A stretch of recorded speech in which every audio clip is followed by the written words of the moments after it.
What's up, dudes? Kevin Z here from the Dudes, obviously. And then I have a special guest here to show off his deck. We got Abel from the Supah Playeraz. What up, dudes? Yeah, what's up, Abel? So, what do we have here? So we have the new set 12 Lord Slug. I mean, it seems to be like a decent contender for the meta. It is a very defensive deck, at least the version that I have. It revolves around like a lot of the new Lord Slug stuff. Okay, so like, what did the leader do? So on the leader, when this card attacks, you and your opponent draw a card, Mm-hmm. and if you and which may seem kind of odd that this leader, the way the deck plays is that you and your opponent has to draw cards while you do certain things. And of course, it has that other auto of like if you have three or more good energy when you activate rejuvenate skill. I mean, you never activate that auto because you don't have any waves. You don't have a unison that could do the rejuvenate skill. With this And current build. yeah, at least with this version of the build. Yeah. Yeah, like the way you awaken is you have to be at 4 life or less, and you and your opponent draw one card. Which the cool part about this leader, it's awaken is you untap two and you draw a card. So Okay. that's honestly pretty good. All right. So tell me a little bit more about this deck. Like, you got Dark Broly Unison, you got Demigra. Like, how did those Unisons like fare against the meta? So for sure, I feel like almost every green deck, not every single green deck should be running at least the meager unison. If you don't have like a specific unison to be running for your deck, because on your turn one, you're already activating your dormant potentials and of course your Frieza charismatic. And for the Dark Broly, it's like more for like the mid range matchups because at some point the Migra is not even that great because since he has like a small attack, low attack, um, and in the mid game he usually just dies off, and that's when like Dark Broly comes in where you're controlling the board, and I guess you're making your opponent discard resources, but majority you just use it for discarding cards that you need in the drop area and to get rid of like certain cards on the board. So you're basically trying to balance with both you and your opponent when it comes to like discarding. Yeah, exactly. Okay, that makes sense. And also, the -3 for Demigra is also a really strong like -3. So if you don't need them anymore, you could just use the -3 and then use Dark Broly. No, yeah, that usually comes in a lot. Okay, so what about Cell's Kamehameha? So it may seem like it's not. I mean, this deck is not a hand destruction deck, so it may seem kind of odd that you're playing hand destruction cards in your deck if your opponent's going to have a big hand size every single time. But the thing is, you only use it for the ability to give the leader or green battle card plus 15 defensively and offensively.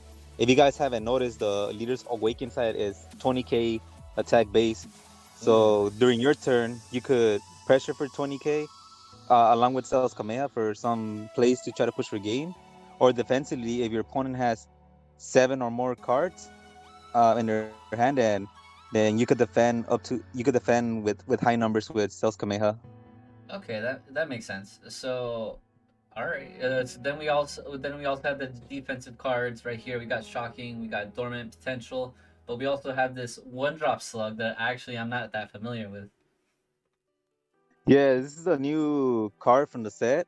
So literally, this is like almost the heart and soul of the deck. This is what gets the deck running because when this card is played, you and your opponent draw, and your opponent could decide whether he puts a card under their deck. I usually they don't because they want to keep the resources. Mm-hmm. So that also benefits you because you're trying to mill them out. And the reason it's like probably like the heart and soul of the deck is because he brings out all your 3 cost Slug's army cards for free. So essentially for 1 energy every single turn. So you're bringing out like majority of the targets in your deck. Okay, so I see how it's going. With this, especially with this card as well. And then we have Tapion actually, which is surprised that you're playing some multicolor. Yeah, so the Tapion you almost never charge it because you don't there's no need for you to have blue energy. So Yeah. you just use it for to pay 1 green and you draw a card and he comes into play as a blocker. So that's pretty good.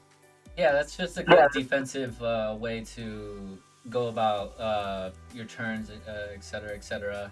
We only have two defending Father Paragus. Yeah, so I do a split of defending Father Paragus and Dr. Gero. I mean, defending Father Paragus is like one of the best green super combos, which I thought was really good since you're getting resources into your hand for defending with high numbers. And for the Dr. Gero, the only reason I did that 2-2 splits because there are cards in this deck where you need in your drop area. Like if you have multiple targets, you need some Lord Slug targets in your drop area, and like Master Roshi and like stuff like that. Okay, that makes sense. And we also have here the two drop Lord Slug return to form. And it's interesting because you're not playing wings in this version, so you do have to pay 2 energy for this card.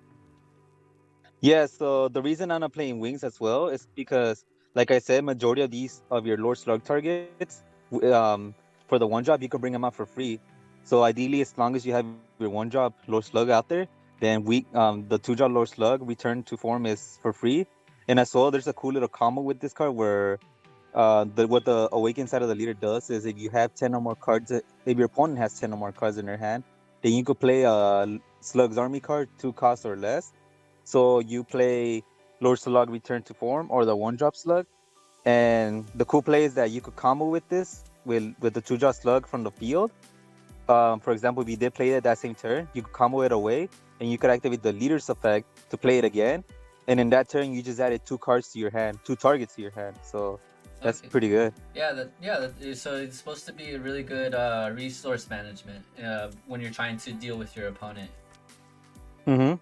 All right, that's pretty cool. And then we have the me- me- Matcha. Yeah, Meta Matcha. Yeah, that's what it's called. Invader of Earth. I'm honestly familiar with all these Lord Slug cards, so it's really cool that you could fill me in on what they do. Yeah, I mean, I think this card is like the best value card for the Lord Slug deck at least. If this card wasn't like Slug restricted, then it would have been broken for green, because essentially it's a draw 2 ape. You and your opponent draw, but they could choose whether to bottom those 2 cards, or they could bottom 2 cards to the bottom of their deck. So Okay. and you get to keep the 2 cards you drew. You could either take a life if you want to for self awakening, and you play a Meta Matcha token with 5,000 attack and 5,000 combo power. All right, so it's supposed to give you more options in Hmm. terms of like defense and offense and combo power.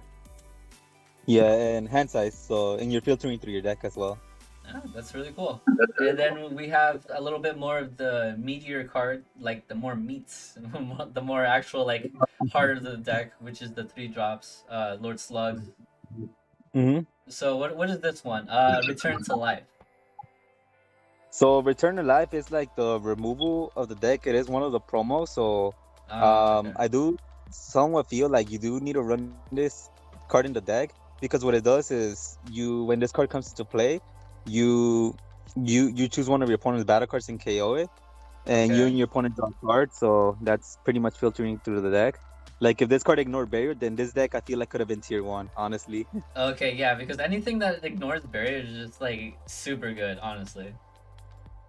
Hmm. And then we also have different wings. It's a 3 drop wings, Invader of Earth. It's a bond 2.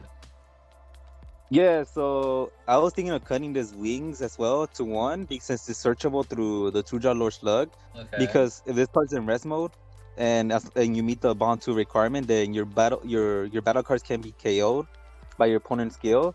But the thing is that almost every deck is main decking like cards that warp instead of KO, like the Mass Yeah. Saiyan. So Yeah, there's a it's lot. almost like this card is yeah, it's almost like this card is dead at times. Okay, so it's like it's an easy side out card at least. Yeah. Okay, so that makes sense. And then we also have Lord Slug, Thor. I can't say it right, but it's the Yeah, other one, the Daughter deflect of one. Clans. Yeah, I can't say stuff for like to save my life. So it's a deflect auto bond 2. So let's see. So tell me about it. Yeah, so this is also one of the main cards for the deck that you need to establish. By the way, all these 3 drops, you never play them for 3 energy. You always play them for free through through the one drop slug. There's the one Plus drop. this one being really good because it has the flex. So what makes this card really good is that when your opponent combos a card, you could choose that card with this Lord Slug to place it in the drop area, and you and your opponent draw a card. Which, if you establish a bunch of these on the field, let's say like 2, 3 in the game, and they just can't remove them, then your opponent easily mills out within a couple turns. Okay, so you're supposed to keep going back and forth, back and forth. All right, I'll combo, but I have to draw a combo. I have to draw, and then like you keep trying to loop that a little bit.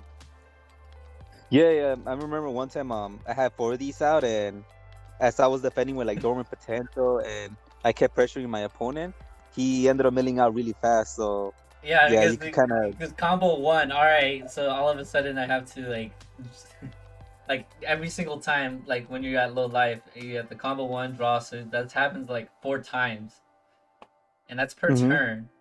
That could happen. During either player's turn too, as well. Yeah, so that's actually crazy. Then we also have right here the 5 Droplord Slug. This one is actually your heavy hitter, right?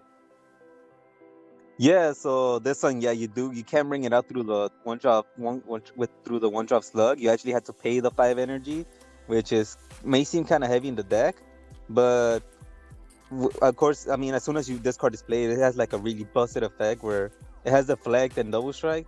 But when this card displays, like all your opponent's battle cards are KO, and you remove 2 markers from a unison. But when your opponent activates a counterattack, then your opponent has to choose six cards in their hand, discard the rest, and you and your opponent draw a card. So ideally, if you play this card when you feel like your opponent's hand just gets out of control, where they could abuse all that draw power that you gave him, and you just reduce it to a smaller hand size. That makes sense because like you really want them. You really want to like control their hand. You're not exactly of a hand destruction deck. You're more of a hand control deck. Mm-hmm. Yeah, so that makes sense. And then you have your 5 drop freezes, which is a staple with like the type of unisons that you're playing, and also Celzina, which I could see being a really cool, uh, just heavy hitter of their deck. Like just the singular like card that could really KO, like really beat your opponent down.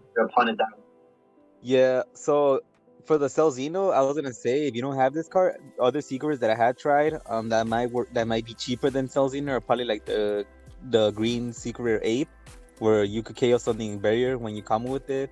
That's also really good since you're like a really defensive deck. And the new Kai, the new secret Kai, which is pretty decent. I'm assuming it's gonna be cheaper than Cell X, so yeah, Yeah. there's that also. All right, sweet. So guys, that's basically the deck. You got a little bit of analysis from the creator right here. So Abel, so any shout outs that you want to do to anyone? And I mean, shout outs to the dudes for featuring me on the channel, and as well as Supah Playeraz. Yeah, man. The Super Players are. I've always been there making content, so make sure to check them out if you guys haven't already. So yeah, thanks for coming, Abel, and catch you later, dudes. Catch you later, dudes.